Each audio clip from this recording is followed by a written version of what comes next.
नमस्कार, मैं काजल और आप देख रहे हैं बिहारी खबर परदेश। पाकिस्तान ने भारत से आने वाले यात्रियों पर लगाया प्रतिबंध। म्यांमार में अपने देश के पत्रकार की गिरफ्तारी पर जापान का रवैया सख्त, छोड़ने की मांग। मुंबई इंडियंस के खिलाफ मुकाबला काफी चुनौतीपूर्ण होगा, मार्कस स्टोनिस। चेन्नई के विकेट के अनुसार खुद को मानसिक रूप से तैयार करने की होगी चुनौती, धवन। इंडोनेशिया में 6.0 तीव्रता का भूकंप। आइए जानते हैं खबरों को विस्तार से। पाकिस्तान ने भारत से आने वाले यात्रियों पर लगाया प्रतिबंध।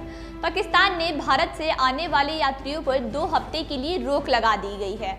यह कदम कोरोना के मामले तेजी से बढ़ने के कारण उठाया गया है। पाकिस्तान के नेशनल कमांड और ऑपरेशन सेंटर ने 2 हफ्ते के प्रतिबंध लगाने की घोषणा की है। यह बैठक अध्यक्ष अशर अमर की अध्यक्षता में ली गई है, जो विकास और योजना मंत्री भी हैं। स्टेटमेंट में कहा गया कि भारत को C श्रेणी में रखा गया है। भारत से हवाई और सड़कों के रास्ते आने वाले यात्रियों पर रोक लगा दी गई है।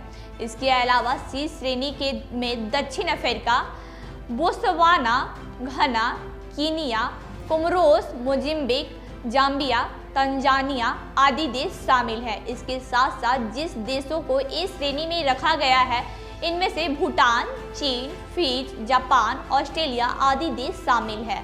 उल्लेखनीय है कि इन 2 श्रेणियों के अलावा बाकी के देश B श्रेणी में आते हैं, जिन्हें पाकिस्तान में प्रवेश करने के 72 घंटे पहले अपना PCR टेस्ट करवाना अनिवार्य है। म्यांमार में अपने देश के पत्रकार की गिरफ्तारी पर जापान का रवैया सख्त, छोड़ने की मांग। म्यांमार में सैन्य शासन द्वारा जापान के एक पत्रकार को गिरफ्तार किए जाने पर जापान ने कड़ी आपत्ति जताते हुए उसे छोड़ने की मांग की है। यांगून में जापान के पत्रकार यूकी किताजुमी को सुरक्षा बलों ने गिरफ्तार कर लिया है।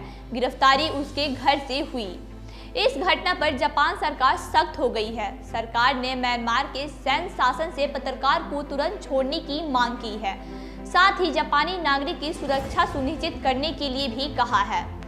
तिनजानुमी यांगून मीडिया नामक एक कंपनी चलाते हैं। वह निके बिजनेस डेली के पत्रकार थे और वर्तमान में स्वतंत्र पत्रकार हैं। फरवरी में प्रदर्शन को कवरेज के दौरान उन्हें गिरफ्तार कर लिया गया था। उनकी गिरफ्तारी पर जापान के चीफ कैबिनेट सेक्रेटरी कातासुबुनु काटो ने कहा कि म्यांमार के प्रशासन से गिरफ्तारी और इससे जुड़ी अन्य जानकारियां मांगी गई है। उन्होंने कहा कि पहले उनकी पहचान नहीं की जा सकी थी, बाद में जापानी मीडिया के माध्यम से पहचान हुई है।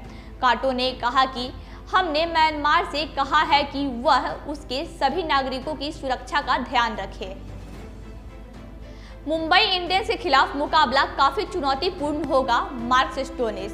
दिल्ली कैपिटल्स के हरफनमौला खिलाड़ी मार्कस स्टोनिस ने कहा कि चेन्नई के मुश्किल विकेट पर मुंबई इंडियंस के खिलाफ मुकाबला काफी चुनौतीपूर्ण होगा। ऋषभ पंत की अगुवाई वाली दिल्ली की टीम इंडियन प्रीमियर लीग में मंगलवार को चेन्नई में अपने चौथे मुकाबले में मुंबई इंडियंस का सामना करेगी।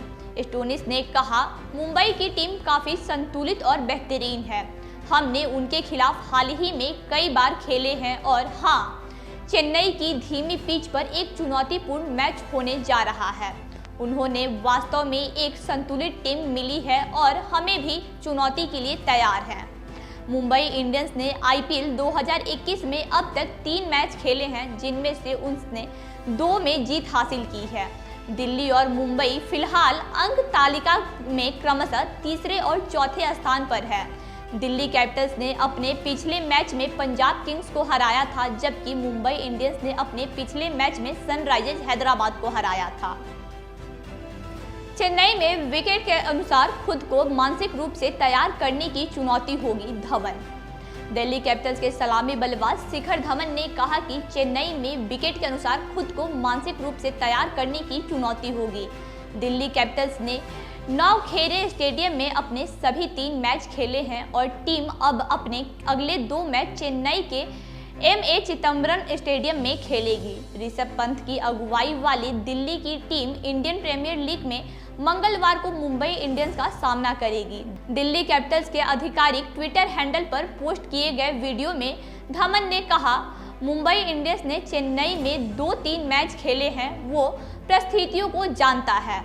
हमारे लिए चुनौती होगी विकेट के अनुसार मानसिक रूप से खुद को तैयार करना और हमारी योजनाओं को लागू करना। इंडोनेशिया में 6.0 तीव्रता का भूकंप।